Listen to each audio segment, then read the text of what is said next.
Hello, English learners, and welcome. I'm your host, Paul. How are you doing today? I'm doing well, thank you. Excited to chat about English learning today. Today, we're really getting into something I think is a true game changer for anyone trying to master English.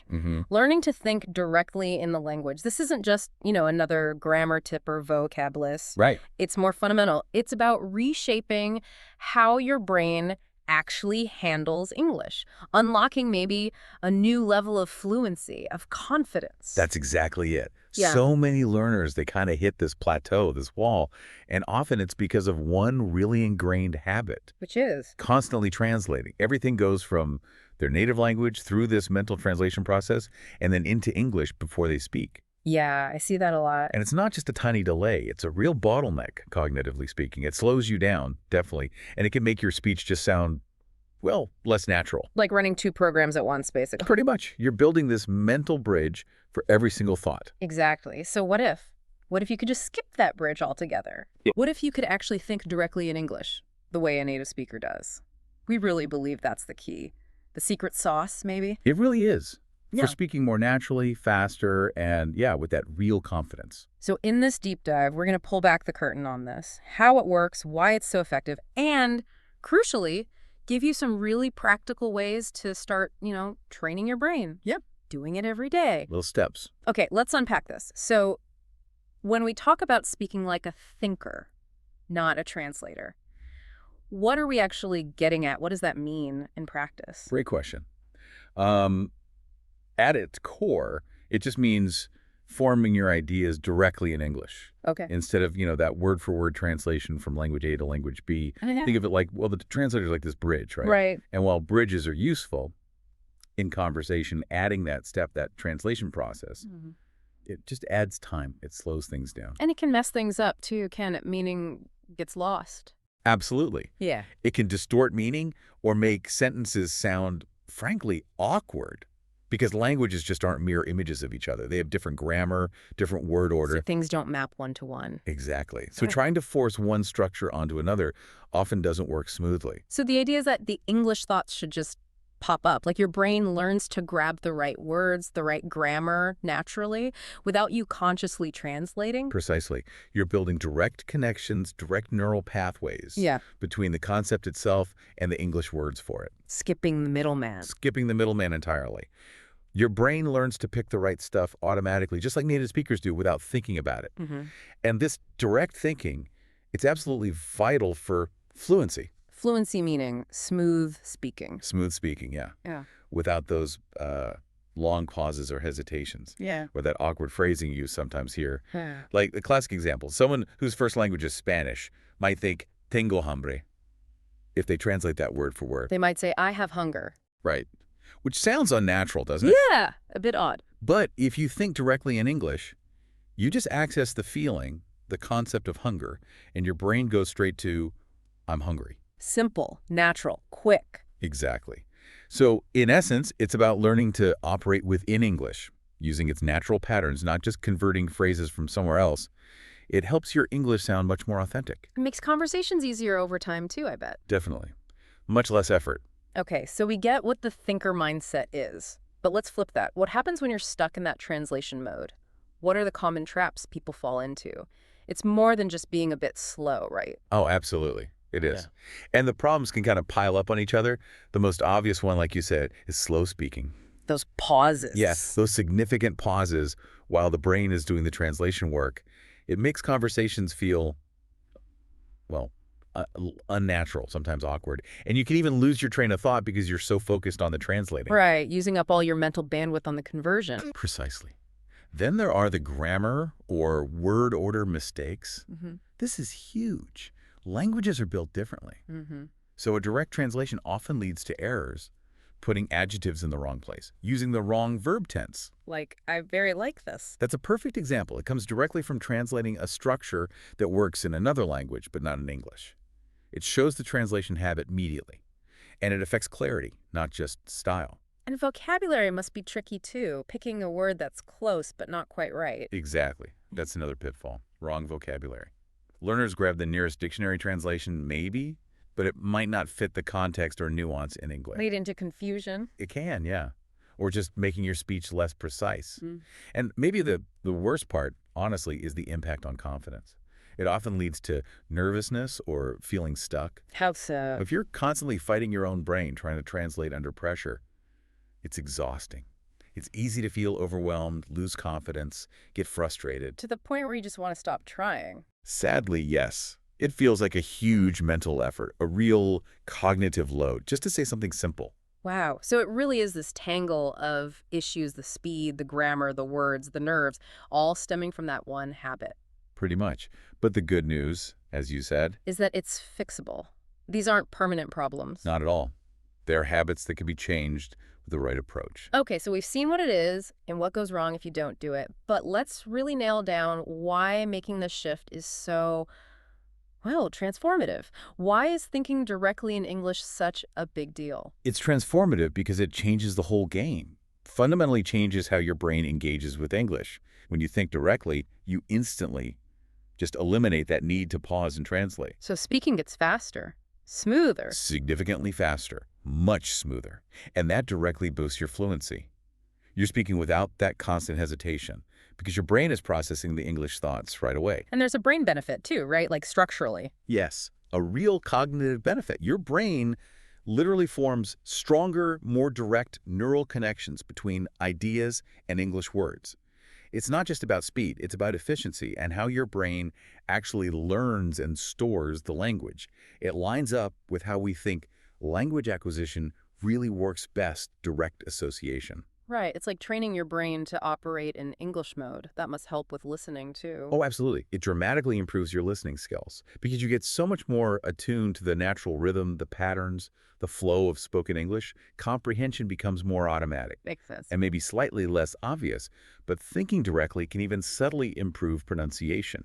You start connecting sounds to meaning more directly rather than filtering them through your native language's sound system. Interesting. Plus, and this is huge, it boosts your confidence massively. When you're not mentally juggling two languages, you feel more relaxed, more in control. Less likely to freeze up. Exactly. And finally, your sentences just sound more natural, less robotic, because you're not doing that constant back and forth switching. That explains why so many teachers and experts say the real key isn't just cramming vocabulary or grammar rules. Although those are important too. Of course, but the real leap comes from training yourself to actually think in the language. That's the core of it. Okay, here's where it gets really interesting. All right, the moment everyone's been waiting for, the practical stuff, the how-to, what are some actual concrete things our listeners can start doing every day? Because it sounds like a big goal. Where do you even start? It can feel big, yeah, but it's really about small, consistent actions. Yeah. The absolute first step is a mindset shift. Okay. Consciously decide to stop trying to translate every single thing. Focus on the meaning, the idea, and try to picture it, to feel it, directly in English. So if I see a tree, I just think tree, not my native word, then translate. Exactly. Yeah. Or green tree, big tree. Simple thoughts, direct in English. Or if you're drinking coffee, think drinking coffee or this coffee is hot. Not the translation first. Got it. What else? Another fantastic practice, though it might feel a bit weird initially, is to talk to yourself in English. Out loud? Out loud is great, or even just silently in your head. Narrate what you're doing. Okay, now I'm making breakfast. I need to send that email. Describe your plans, your feelings. I feel tired today. I'm looking forward to the weekend. Forces the brain to produce, right? Exactly. It makes your brain form those thoughts directly in English. That seems like a good way to integrate it into just normal life. Any other daily applications? Definitely. Try to use English in your daily life wherever you can. Small ways count. Stick labels on things around your house, desk, window, mirror. Write your shopping list or simple notes to yourself in English. Oh, I like the notes idea. And here's a powerful one. Try to think in English when you're planning or making decisions. Instead of thinking, what should I wear today, in your native language, try to formulate that thought and the options directly in English. Takes conscious effort at first, I imagine. It does. And this is crucial. Don't worry about mistakes, especially at the beginning. The goal isn't perfection. It's getting your brain used to the process of thinking in English. Be patient with yourself. That's a relief to hear. Also, really lean into immersive input. Listen to English podcasts like this one. Shameless plug. Well, yes. Watch movies, read books in English, surround yourself with it. It helps your brain absorb the natural patterns. And a more active technique, active prediction. What's that? When you're listening or reading, pause occasionally and try to guess, in English, what's coming next. What word, what phrase. It keeps your brain actively working within English. Keeps you engaged. Very much so. And finally, you just have to do regular speaking practice. It doesn't have to be hours, even a few minutes daily. Talk with friends, find a language exchange partner, a tutor, or even just record yourself talking about your day. It really sounds like consistency is the name of the game, building those small habits. It absolutely is. It's a marathon, like you said earlier, not a sprint. Yeah. But those consistent steps compound over time, and it does become natural. It's always great to hear about real people, Stories make it stick. Do you have any examples, maybe anonymized, of learners who really turned a corner by shifting to this thinking in English approach? Oh, definitely. I remember working with a student, let's call her Maria, Spanish speaker. Her English was okay, but very halting, slow, lots of pauses. You could almost see her translating in her head. Right. She really committed to the think in English strategies, started talking to herself constantly, labeling everything in her apartment, consciously trying to form thoughts directly in English before speaking. And what happened? The change was remarkable. Within, honestly, just a few months, her fluency took a massive leap. She sounded so much more natural, more confident. The hesitations mostly disappeared. It was like a switch flipped. Wow, just a few months. That shows what focused practice can do. Any others? Yes, another learner, let's say Ahmed from Egypt, he mentioned that the biggest change for him wasn't just speed, but that he felt less nervous. Ah, the confidence factor again. Exactly. He said once he started forcing himself not to translate word by word, it felt like his brain, and this is his phrase, switched on in English. I love that phrase, switched on in English. Me too. He said he could suddenly understand conversations better, respond faster, because his brain wasn't doing that extra translation step. It felt more intuitive. That's fantastic. These stories really drive it home, don't they? It's not just about vocabulary lists. It's about genuinely retraining your brain's operating system for English. Precisely. And while it takes time and consistent effort, these examples show it leads to really powerful, tangible improvements. Talking about it is one thing, but maybe seeing it or hearing it in action would help. To show how it flows, how about we do a quick, super simple role play, a real-life scenario? Sure. Sounds good. What scenario? How about a coffee shop? Quick and easy. I'll be the barista, you be the customer. Just let it flow naturally, thinking directly in English. Okay. Works for me. Ready when you are. Hi there. What can I get for you? Hi. Can I get a cup of coffee, please? Sure thing. Just a regular drip coffee. Or something else. Actually, I think I'd like a latte, please. Okay, one latte. Any particular milk? We have oat, almond. Oh, almond milk would be great. Thanks. You got it. Anything else for you today? Muffin? Pastry? No, that's all. Thank you very much. All right, that'll be right up. Great. See? It's smooth, natural. Yeah, flowed perfectly. Because, hopefully, I wasn't thinking quisiera un latte con leche de almendras, translating it and then speaking. The thought just formed as, I'd like a latte with almond milk. A direct connection. That's the goal.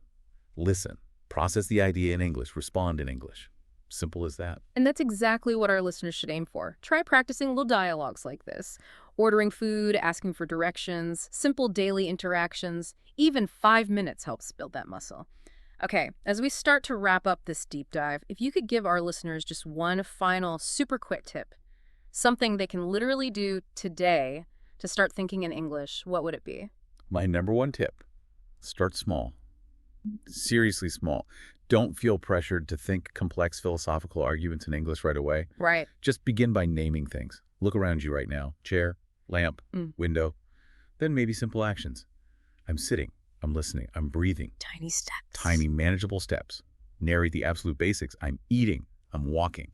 Just get the brain used to generating any thought directly in English, no matter how simple. Build from there. That's brilliant advice. Actionable, not intimidating. Little steps, practice daily, really do add up. So what does this all mean for you, our listener, as you continue your English journey? It means that this shift, thinking directly in English, it's not some impossible dream. With consistent, deliberate practice, it will start to feel natural. It becomes the default. The new habit takes over. Exactly.